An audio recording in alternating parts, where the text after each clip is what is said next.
Çfarë janë hijet? Shpjegimi i tyre në Islam. Si qëndron e vërteta e hijeve, ku shumë njerëz e kanë provuar këtë realitet. Nga se vjen ky shqetësim? Shtrëngimet në gjumë. Shkencëtarët e quajnë këtë fenomen paraliza e gjumit. Por në Islam, ky fenomen e ka një shpjegim. Ne e dim që s'jemi të vetëm në këtë botë. Në këtë botë ka krijesa të tjera, si shejtan apo xhint. Gjatë gjumit, njeriu mund të marrë ngacmime të ndryshme, të cilat e shkaktojnë këtë problem. Cilat janë hapat që duhen ndjekur, sipas traditës profetike? Vëllezër dhe motra, nëse keni probleme të tilla, duhet të ndiqni këto hapa. Flini me abdes. Sigurohuni që ti keni falur namazet fars përpara se të flini.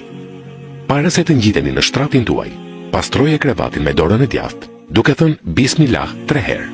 Bëj dhikr. Lexoni ajetin Kursi. Lexoni suren Ihlas, Felek dhe Nas. Nëse është e mundur, lexoni suren Mulk. Flini në krahun e djathtë. Dietarët kanë deklaruar, nëse simptomat vazhdojnë, pasi ju keni ndërmarrë veprimet e mësipërme, atëherë ata ju nxisin me forcë që të kërkoni këshilla mjekësore, vetëm në rast se ekziston një problem mjekësor. Lusim Allahun të na ndihmojë të gjithëve nga xhindët shejtan.